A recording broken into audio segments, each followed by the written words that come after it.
শ্রী রামকৃষ্ণ কথামৃত দশম খণ্ড তৃতীয় পরিচ্ছেদ। ঠাকুর দক্ষিণেশ্বরে তার ঘরে বসে আছেন এবং সেখানে ব্রাহ্ম ভক্তরা এসেছেন, বিজয় কৃষ্ণ গোস্বামী এসেছেন। তো ঠাকুর কথা বলছেন। তো বিজয় কৃষ্ণ গোস্বামী এবং ব্রাহ্ম ভক্তরা এলে ঠাকুরের দারুণ দারুণ কথা হতো, আর সাথে অন্য ভক্তরা তো আছেনই। আজ একজন গায়ক আসিবে, সম্প্রদায় লইয়া কীর্তন করিবে। তো সেই সময় একজন কীর্তন করতে আসবে দল নিয়ে। ঠাকুর শ্রীরামকৃষ্ণ মাঝে মাঝে ভক্তদের জিজ্ঞাসা করিতেছেন, কই কীর্তন কই? বলছে কীর্তন কই মানে আসছে না কেন, কখন শুরু হবে? মহিমাচরণ উনিও এক ভক্ত, উনিও ছিলেন। উনি বলছেন আমরা বেশ আছি। বলছে আমাদের দরকার নেই, আপনি আছেন তো আমরা ভালোই আছি। রামকৃষ্ণ, না গো, এ তো আমাদের 12 মাস আছে। বলছে এটা তো রোজই হয়, কিন্তু কীর্তনের দল আসবে এটা তো সবসময় হয় না, এটা মাঝে মাঝে হয়।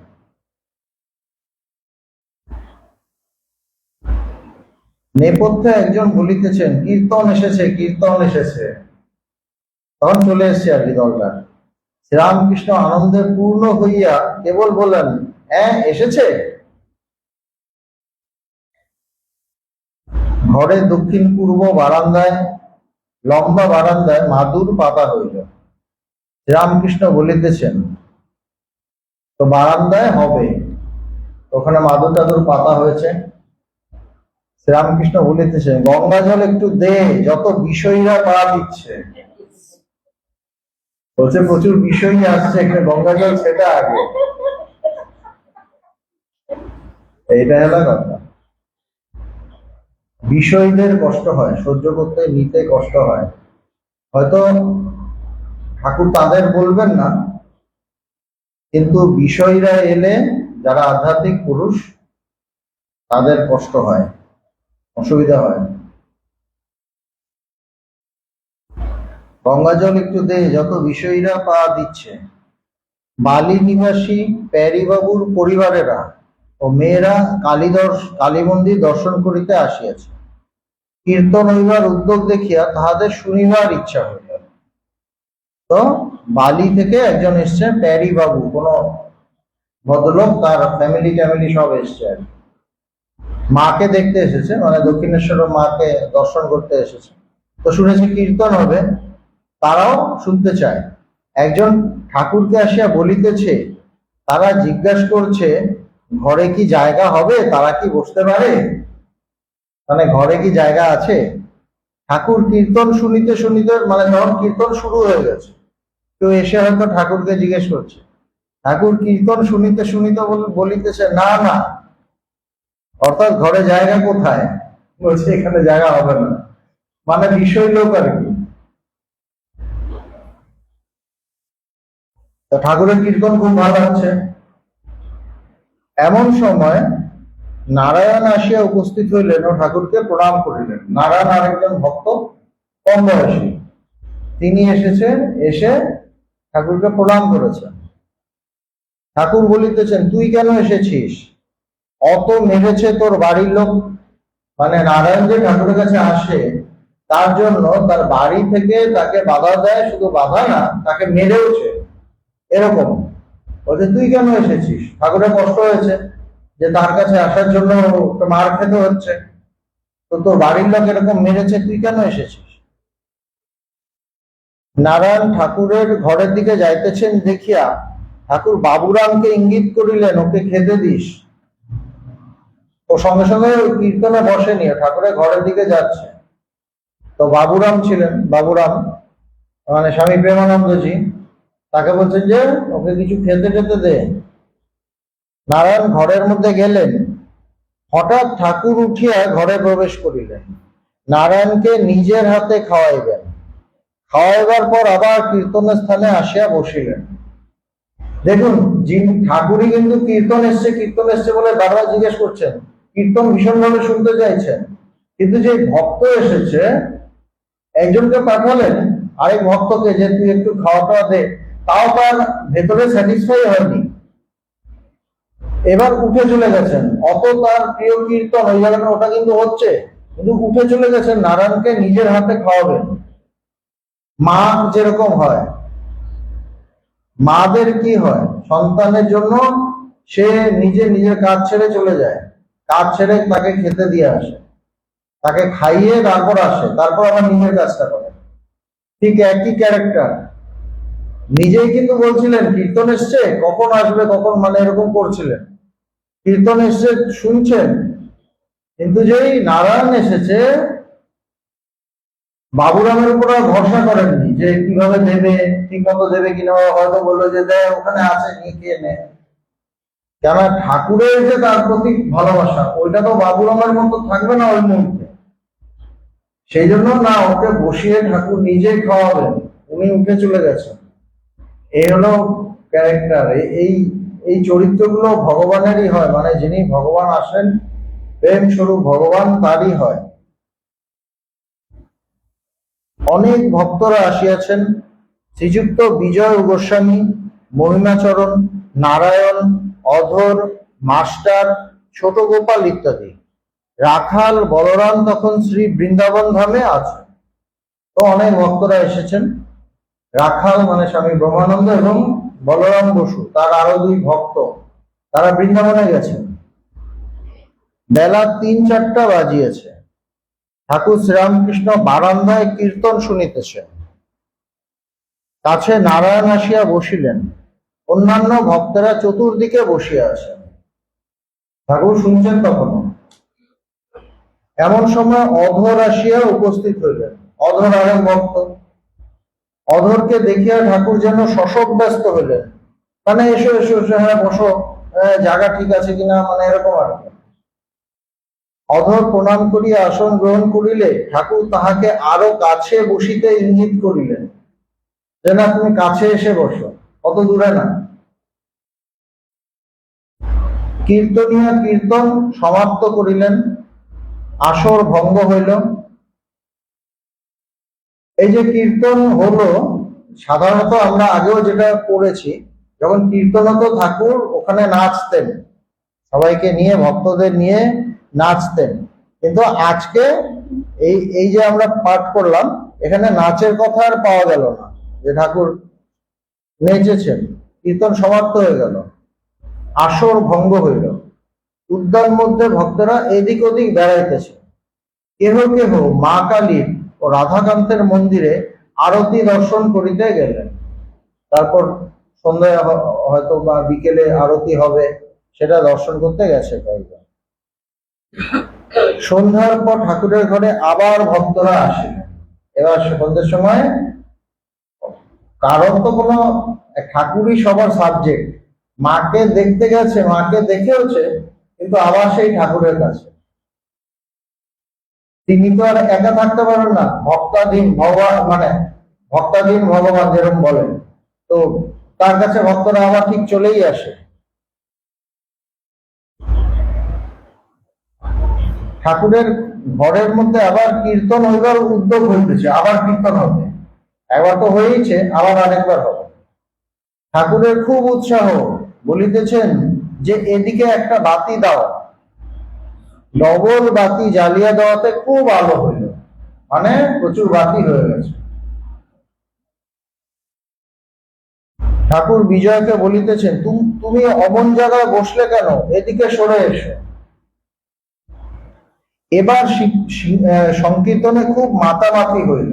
ওই যে আগের বার আমি যেটা বললাম, আগে হয়নি অতটা, এবার খুব, মানে একদম সব পাগলের মতো নেচেছে, খুব মাতামাতি হইল। ভগবানকে যারা আগে দেখেছেন তারা জানেন যে ভগবান কিরকম নাচতেন, আর ভক্তরা কিরকম নাচত, রোজ একদম হুলুস্থুল। এবার খুব মাতামাতি হইল। ঠাকুর মাতোয়ারা হইয়া নৃত্য করিতেছেন, বললাম ঠাকুর নাচছেন। ভক্তরা তাহাকে খুব বেরিয়া বেরিয়া নাচিতেছে, আর ভক্তরাও ঘুরে ঘুরে নাচছে। বিজয় নৃত্য করিতে করিতে মাতোয়ারা হইয়া পড়িয়াছেন, হুঁশ নাই। বিজয় কৃষ্ণ গোস্বামী, তার কোনো হুঁশ নেই, কোনো কিছুর হুঁশ নেই। কীর্তনান্তে বিজয় চাবি খুঁজিতেছেন, কোথাও পড়িয়া গিয়াছে। এবার বাড়ির চাবি ওরা কোথায় পড়ে গেছে, নাচতে গিয়ে আর খেয়াল নেই তো, খুঁজছেন। ঠাকুর বলিতেছেন, এখানেও একটা হরিবোল খায়, এই বলিয়া হাসিতেছেন। বিজয়কে আরো বলিতেছেন, ওসব আর কেন, মানে চাবির সঙ্গে সম্পর্ক রাখা কেন? বলছে তুমি তুমি কোথায় সব ছেড়ে টেড়ে ঈশ্বরকে নিয়ে থাকবে, তুমি ঘরের চাবি এই সেই, মানে সংসার নিয়ে কেন ঘুরছো? মানুষের থাকে না এখানে পকেটে, এখানে পকেটে থাকে, বা এখানে ইয়ে করা থাকে, শাড়ির মধ্যে আছে। ঈশ্বরী প্রণাম করিয়া বিদায় লইতেছেন। ঠাকুর যেন স্নেহে আর্দ্র হইয়া তাহার বক্ষে হাত দিলেন ও বলিলেন, তবে এসো। ঠাকুরের ভেতরে একটা অদ্ভুত প্রেমের ভাব, সবাইকে বলছেন এসো, ঠিক আছে। কথাগুলি যেন করুণা মাখা। কিয়ৎক্ষণ পরে মণি ও গোপাল কাছে আসিয়া প্রণাম করিলেন, তাহারা বিদায় লইবেন। এবার মণি আর গোপাল, আরো দুই ভক্ত, আবার সেই স্নেহ মাখা কথা, কথাগুলি হইতে যেন মধু ঝরিতেছে। বলিতেছেন, কাল সকালে উঠে যেও, আবার হিম লাগবে। বলছে যে তোমার ঠান্ডা লেগে যাবে। মণি আর গোপালের আর যাওয়া হইল না, তাহারা আজ রাত্রে থাকিবেন। যেহেতু বলছেন যে এখন রাস্তায় যাবে, তোমাদের ঠান্ডা লাগবে, সেই জন্য তাদের আর যাওয়া হয়নি। বললেন না, ঠিক আছে তাহলে আমরা থেকেই যাই। মণি মানে শ্রীম। তাহারা ও আরো দু একজন ভক্ত মেজেতে বসিয়া আছে। কিয়ৎক্ষণ পরে ঠাকুর শ্রীযুক্ত রাম চক্রবর্তীকে বলিতেছেন, রাম, এখানে যে আরেকখানি পাপস ছিল, কোথায় গেল? ঠাকুরের সব খেয়াল থাকে, সব খেয়াল আছে। যিনি একটু আগেই ওরকম মাতোয়ারা হয়ে নেচেছেন মানে এই কীর্তনে, তিনি কিন্তু আবার বলছেন পাপসটা কোথায়। কিন্তু এইটা আর সাধারণ যে বিষয় লোক, ওটা কিন্তু এক নয়, দুটো কিন্তু এক নয়। এটাই তাদের খেলা, এটাই তাদের খেলা। এই যে শিব ঠাকুর বা মা দুর্গা, আমরা কি দেখি? দুটো চোখ আর একটা মানে ত্রিনয়ন, তিনটেই খোলা। তার মানে কি? ত্রিনয়নটা হলো অন্তর্দৃষ্টি, যে দৃষ্টি স্বয়ং সত্যকে দেখা, জগতের পারের দৃষ্টি। আর এমনি দুচোখ জগতের দৃষ্টি, জগৎকে দেখা, তাই না? তাদের দুটোই খোলা থাকে, জগতের দৃষ্টিও খোলা থাকে, আর সেই জগতের পারের জগতাতীত দৃষ্টিটাও খোলা থাকে। এই জন্য ঠাকুর একদিকে কৃষ্ণনাথের মাতারা হয়ে, কীর্তনে মাতারা হয়ে নাচছেন, বিজয়কে বলছেন তুমি আবার ওই মানে চাবি টাবি নিয়ে কেন অত কিছু আছো? ওটা বিজয়ের জন্য দরকার, ওটা বিজয়ের জন্য দরকার, বিজয় কৃষ্ণ গোস্বামী তার জন্য দরকার, কিন্তু ঠাকুরের জন্য দরকার নেই। কেন? ঠাকুর বলছেন কি, পাপসটা কোথায়? বিজয় তো বলতে পারেন যে আপনি তো পাপস খুঁজছেন, আমি চাবি খুঁজছি, আপনি পাপস খুঁজছেন, কিন্তু না, দুটো দুরকম, দুটো দুরকম, দুটো কি এক? বলছে না, কেন? ঠাকুরের সব হয়ে গেছে, তার আর কিছু হওয়ার নেই। রাম, এখানে যে আরেকখানা পাপস ছিল, কোথায় গেল? ঠাকুর সমস্ত দিন অবসর পান নাই, একটু বিশ্রাম করিতে পান নাই। সারাদিন ভক্তরা বসেছিল, ঠাকুরের কোনো বিশ্রাম হয়নি। এবার একটা প্রশ্ন জাগতে পারে, উনি তো বসেই ছিলেন, উনি তো আর কোনো খাটাখাটি করেন যে সবার জন্য রান্না করছেন বা এই করছেন, তাইলে বিশ্রাম তো বিশ্রামেই তো ছিলেন। বলছে না, এইটা বোঝা বড় মুশকিল। যখনই ভক্ত আসে তখনই ক্ষরণ শুরু হয়। তার সামনে যে ভক্ত এলো, সঙ্গে সঙ্গে একটা মেশিন ভেতরে চালু হয়ে যায়, ওখান থেকে ডিস্ট্রিবিউট হতে থাকে আধ্যাত্মিক কিছু শক্তি, কিছু একটা হয়। মানে কাজ, তিনি যদি চুপচাপ বসেও থাকেন, সেখানেও তাকে সাপ্লাই করতে হয়। এই যে ভগবানের কাছে ভক্তরা ছুটতো, দেখে মনে হচ্ছে উনি তো ভালোই আছেন, বিরাট একটা সিংহাসনে বসানো হয়েছে, এই চেয়ারটাই ছিল ভগবানের, এখানে বসতেন। চুপচাপ যদি বসেও থাকেন, তাকে কিন্তু কন্টিনিউয়াস সাপ্লাই করতে হচ্ছে, মানে ওখানে শুরু হয়ে যায়। ভক্ত তার সামনে আসা মানেই মেশিন চালু হয়ে যায়। এই জন্য হচ্ছে সারাদিন বিশ্রাম করিতে পারেন নাই। শ্রীম বুঝছেন কেন? মনে তো হতেই পারতো যে তিনি তো চুপচাপ ঘরে বসেছিলেন, কি এমন খাটাখাটনি হয়েছে, তাহলে তো কোথাও যেতে হয়নি, কিছু করতে হয়নি, কিন্তু না, করতে হয়েছে। এটা ধরা খুব কঠিন যে ভক্ত সে ধরতে পারে। ঠাকুর সমস্ত দিন অবসর পান নাই, একটু বিশ্রাম করিতে পান নাই। ভক্তদের ফেলিয়া কোথায় যাইবেন? কি সুন্দর, মানে শ্রীমর মানে অনুভব গুলো কি খুব বিউটিফুল, খুব সুন্দর হচ্ছে। ভক্তদের ফেলে কোথায় যাবেন? এইবার একবার বহির দেশে যাইতেছেন, হচ্ছে একটু বাইরে গেছেন। ঘরে ফিরিয়া আসিয়া দেখিলেন যে মণি রামলালের নিকট গান লিখিয়া লইতেছেন। তো মণি কোন একটা গান, রামলাল গান করতেন, ঠাকুরের ভ্রাতুষ্পুত্র, গান ভালো গান করতেন, তো তার থেকে কোন একটা গান লিখছেন মণি। তারও তারিণী এবার তড়িৎ করিয়ে তপন তনয় ত্রাসে ত্রাসিত ইত্যাদি। ঠাকুর মণিকে জিজ্ঞাসা করিলেন, কি লিখছ? গানের কথা শুনিয়া বলিলেন, এ যে বড় গান। রাত্রে ঠাকুর একটু সুজির পায়েস ও একখানি কি দুখানি লুচি খান। রাত্রে ওইটুকুই, সুজির পায়েস আর একটা বা দুটো লুচি। ঠাকুর রামলালকে বলিতেছেন, সুজি কি আছে? সব জায়গায় সবকিছু কিন্তু তার মানে খেয়াল থাকে। গান এক লাইন দু লাইন লিখিয়া মণি লেখা বন্ধ করিলেন। ঠাকুর মেঝেতে আসনে বসিয়া সুজি খাইতেছেন। ঠাকুর আবার ছোট খাটটিতে বসিলেন। মাস্টার খাটের পার্শ্বস্থিত আপোষের উপর বসিয়া ঠাকুরের সহিত কথা কহিতেছেন। ঠাকুর নারায়ণের কথা বলিতে বলিতে ভাবযুক্ত হইতেছেন। মাস্টারের সাথে ঠাকুরের কথা হলো এবং ঠাকুর নারায়ণের কথা বলছেন। বলতে বলতে তার ভাব চড়ছে, মানে নারায়ণ কত বড় ভক্ত যে ঠাকুরের ভাব চড়ছে। কোনো ঈশ্বরের কথা বলতে বলতে না, যে রামের কথা বলছেন বা কৃষ্ণের কথা বলছেন বা ব্রহ্মের কথা বলছেন, তা নয়, নারায়ণের কথা বলছেন। নারায়ণ মানে তার ভক্ত। বলতে বলতে তার ভাবটা চড়ছে। ঠাকুর নারায়ণের কথা বলিতে বলিতে ভাবযুক্ত হইতেছেন। শ্রীরামকৃষ্ণ। আজ নারায়ণকে দেখলুম মাস্টার। আজ্ঞা হ্যাঁ, চোখ ভেজা, মুখ দেখে কান্না পেল। তো মাস্টারও কিছুটা বুঝছেন যে ওর চোখ ভেজা, মানে ও কান্নাকাটি করে এসেছে বাড়িতে। বাড়িতে হয়তো আবার অত্যাচার করেছে, ওকে মেরেছে ফেলেছে, বলছে মুখ দেখে কান্না পেল। শ্রীরামকৃষ্ণ। ওকে দেখলে যেন বাৎসল্য হয়। বলছে ওকে দেখলে বাৎসল্য হয়, মানে বাৎসল্য মানে তার মাতৃভাব আসে ঠাকুরের, যে তার প্রতি সন্তান ভাবটা আসে, যে ও আমার সন্তান, বাৎসল্য হয়। এখানে আসে বলে ওকে বাড়িতে বাড়ে, ওর হয়ে বলে এমন কেউ নাই। বলছে ওর জন্য যে বাড়িতে বলবে যে ওকে মেরো না বা ওকে বকো না, ওরকম কেউ নেই। ঠাকুর ফিল করছেন, ওর কথাটা বুঝছেন, ওর মানে অন্তর থেকে বুঝছেন ওর কথাটা। খুব যা তোমায় কু বুঝায়, রাই পক্ষে বুঝায় এমন কেউ নাই।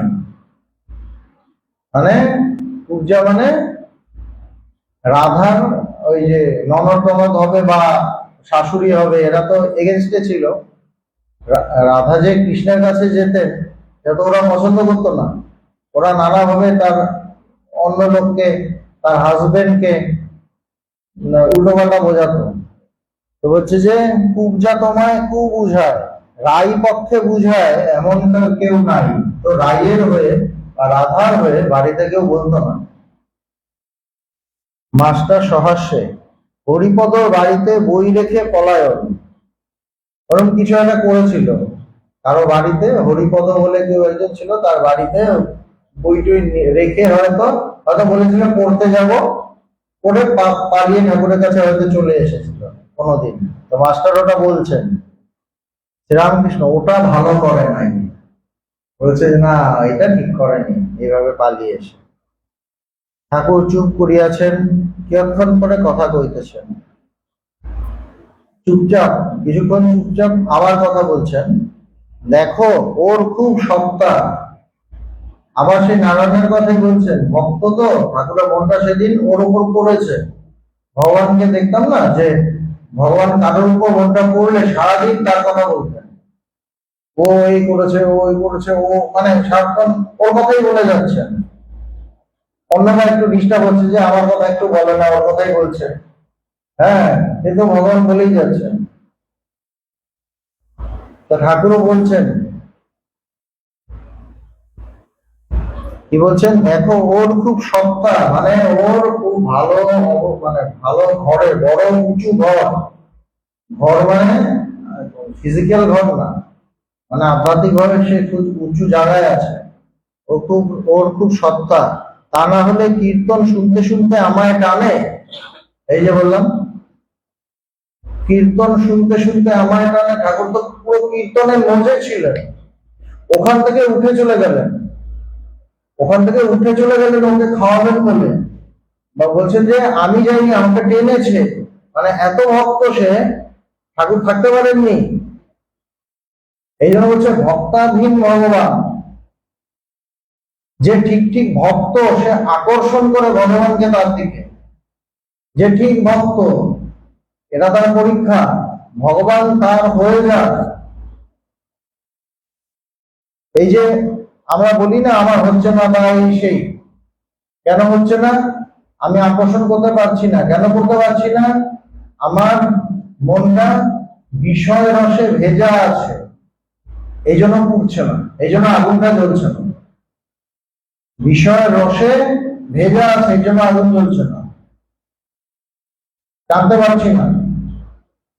লোহা যদি জংকার পড়ে, সেই লোহাকে চুম্বক টানে না, আকর্ষণ হয় না। জংকারটা যে সরে যায়, লোহাটা শুধু লোহাই যদি থাকে একদম টেনে নেয় চুম্বক। তো বলছেন যে ও আমাকে টানছে না, তা না হলে কীর্তন শুনতে শুনতে আমায় টানে। আমার ঘরের ভিতর আসতে হলো, কীর্তন ফেলে আসা এ কখনো হয় নাই। ঠাকুর নিজেকে দেখছেন, বলছে এটা তো আগে হয়নি। কীর্তন ফেলে আমি ছুটে চলে গেলাম, আমি থাকতে পারলাম না। যে আমি কীর্তন কীর্তন করছিলাম, থাকতে পারলাম না, ছুটে গেলাম। এই হলো ভক্ত। ভক্ত তার আসন টলিয়ে দেয়। ভক্ত যদি সেরকম হয়, ভগবানের আসন টলিয়ে দেয় পুরো। এই জন্য বলছে আমি জ্ঞান দিতে কাতর হই না, আমি ভক্তি দিতে কাতর হই। ঈশ্বরের কথা, ভগবানের কথা। স্বামীজি বোধহয় লিখেছিলেন যে ওই গানটা, এটা আমাদের সুব্রতা করতো, সন্ধ্যা মানুষ ভাই প্রেমের কথা কয়ে যাই, জ্ঞানের ডাকে ভয় করি নেই, প্রেমের ডাকে করি ভয়। সাংঘাতিক গান। ভগবান বলতো সুব্র ওটা কর, ওই গানটা কর। বলছে জ্ঞানের ডাকে ভয় করি না, মানে ঈশ্বর স্বয়ং বলছেন আমি জ্ঞানের ডাকে ভয় করি না, প্রেমের ডাকে করি ভয়। আমার আসন কাঁপে প্রেমের ডাকে, প্রেমানন্দ হই বিভোর। বলছে আমার আসন কেঁপে যায় প্রেমের ডাকে। এই জন্য ভক্তকে ভগবান অ্যাকচুয়ালি খুব ভয় পায়, কেন এ তো আমাকে বদ্ধ করে দেবে, এ আমাকে বদ্ধ করে দেবে, আমার আসন থেকে নামিয়ে দেবে, টলিয়ে দেবে। এই জন্য জ্ঞান ট্যান দিয়ে বলে তুই ঠিক আছে, তুইও ভালো থাক, আমিও ভালো থাকি, আর জ্বালাস না। ভক্ত হলে তার খুব মুশকিল হয়, এসে যান তিনি। ভক্ত হওয়া খুব কঠিন, কিন্তু আমরা ভাবি জ্ঞানী হওয়া কঠিন, ভক্ত হওয়া আরো কঠিন। ভক্তের কাছে ভগবান ছোট হয়ে যায়। ওই এমন টেনেছে, ইয়ে টিয়ে ছেড়ে, কীর্তন কীর্তন ছেড়ে দৌড় মেরেছেন ঠাকুর। ভগবান তো অনেকবার দেখেছি ভক্তদের নিয়ে পাগল, কারোর কথা বলছেন তো তার জন্য পাগল, সারাদিন তার কথা বলছেন, এসছে তাকে জড়িয়ে ধরেছেন, কাঁদছেন। এগুলো আমরা চোখে দেখা। এই জন্য এই যে ঠাকুরের এই যে ছুটে যাওয়া না, এগুলো বুঝতে পারি। এই যে ছুটে ছুটে যাচ্ছেন ঠাকুর, তার জন্য এগুলো বোঝা যায়।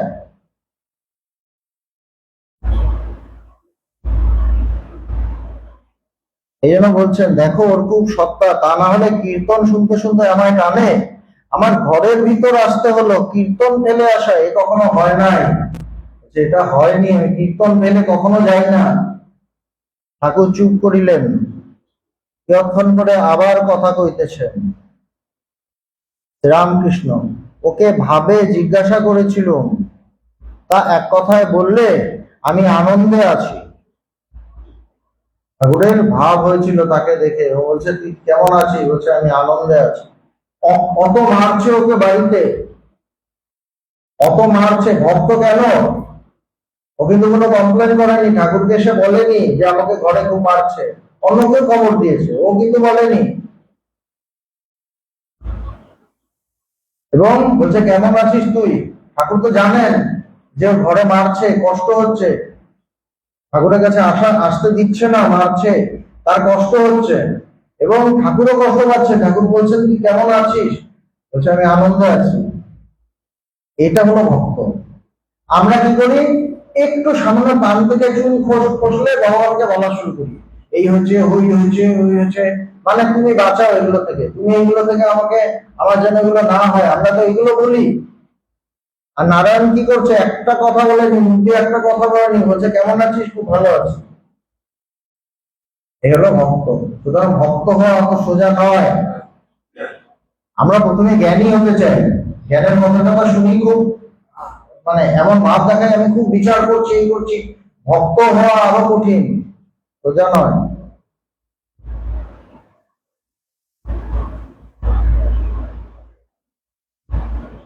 ওকে ভাবে জিজ্ঞাসা করেছিল, তা এক কথায় বললে, আমি আনন্দে আছি। মাস্টারের প্রতি, তুমি ওকে কিছু কিনে কিনে মাঝে, তুমি ওকে কিছু কিনে মাঝে মাঝে খাইও, বাৎসল্য ভাবে, বলছে তুমি ওকে মাঝে মাঝে কিছু কিনে খাইও।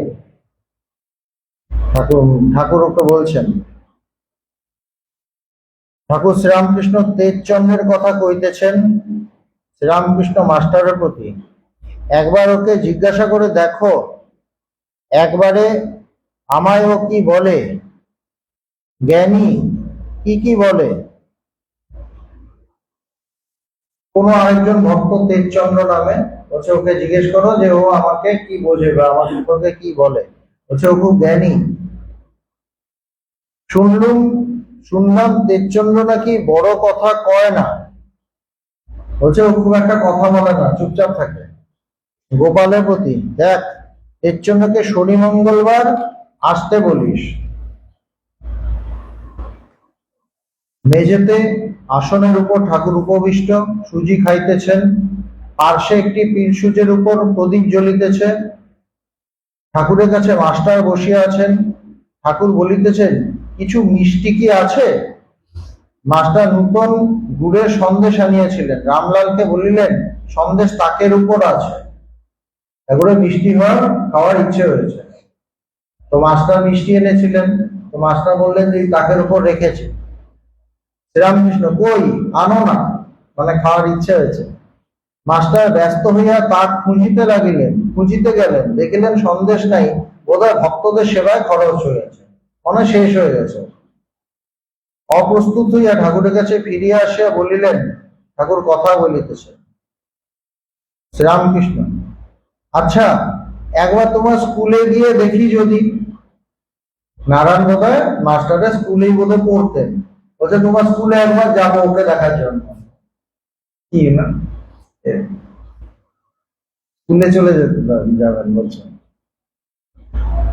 মাস্টার ভাবিতেছেন উনি নারায়ণকে স্কুলে দেখিতে যাইবার ইচ্ছা করিতেছেন। মাস্টার, আমাদের বাসায় গিয়ে বসলে তো হয়। মাস্টার বলছেন, আমার বাড়িতে চলে আসবেন, ওকে ডাকবো, আমার বাসায় গিয়ে বসলে তো হয়।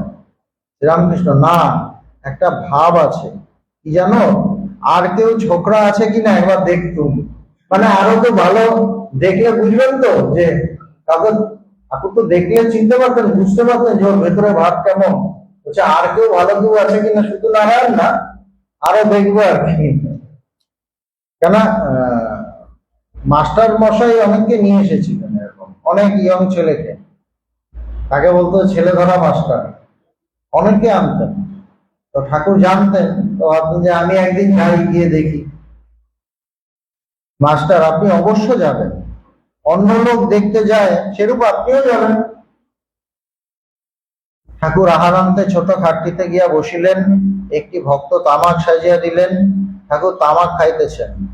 ইতিমধ্যে মাস্টার ও গোপাল বারান্দায় বসিয়া রুটি ও ডাল ইত্যাদি জলখাবার খাইলেন। তাহারা নহবতের ঘরে শুইবেন ঠিক করিয়াছে। তো তারা ওই গোপাল আর মাস্টার ঠিক করেছে নহবতের ঘরে শুবেন। তো তারা তো চলে যাচ্ছিলেন, কিন্তু ঠাকুরই তাকে থেকে যেতে বললেন। সেজন্য বললেন না, হিম পড়বে, এই পড়বে, ঠান্ডা লাগবে, তখন তারা ঠিক করলেন থেকে যাবেন। খাবার পর মাস্টার খাটের পার্শ্বস্থ আপোষে আসিয়া বসিলেন শ্রীরামকৃষ্ণ মাস্টারের প্রতি। নহবতে যদি হাড়ি কুড়ি থাকে এখানে সবে এই ঘরে? বলছে নহবতে অনেক হাড়ি কুড়ি বাসন টাসন আছে, তুমি এখানে শুতে পারো, মানে ঠাকুরের কাছেই আর কি, ওই ঘরেই। এই যে ঠাকুর তাকে বললেন যে হিম পড়বে, তারা সঙ্গে সঙ্গে ডিসিশন চেঞ্জ করলেন। ঠাকুরের কিন্তু ওদের উপরও বন্ধা পড়ে গেল, ওদের উপরও বন্ধা পড়লো, এবং দেখলেন যে নহবতে শুচ্ছে কষ্ট হবে, তাদের কতটা প্রাপ্তি হলো। বলে যে না, এখানেই শোন, তার ঘরেই। নহবতে যদি হাড়ি কুড়ি থাকে এখানে শোবে এই ঘরে। মাস্টার যে আজ্ঞা, মাস্টার ইয়েস, এখানেই শোবে। খেলাটা ভক্ত ভগবানের, এবং খেলাটা ভক্ত ভগবানের মধ্যে শুধু প্রেম থাকে, ভালোবাসা, আর কিছু থাকে না, আর কিছু থাকে না। এই সম্পর্কটা শুধু ভালোবাসার সম্পর্ক, অন্য কিছু না, কোনো লেনা দেনা না, জাগতিক কোনো লেনা দেনা না। তো তুমি আমাকে এই দাও, আমি তোমাকে এই দেবো, এইসব কিছু থাকে না। শুধু এক নির্ভেজাল প্রেম। এই প্রেম জগতে পাওয়া যায় না। এই প্রেম স্বামী স্ত্রীর মধ্যে থাকে না, সন্তান মা বাবার মধ্যে থাকে না, ভাই ভাইদের থাকে না, বোন বোনেতে থাকে না। জগতে এই প্রেম নেই। এই প্রেম তার কাছে থাকে। যারা এটা পায় তারা ভাগ্যবান, যারা এই প্রেমটা বুঝতে পারে তারা ভাগ্যবান।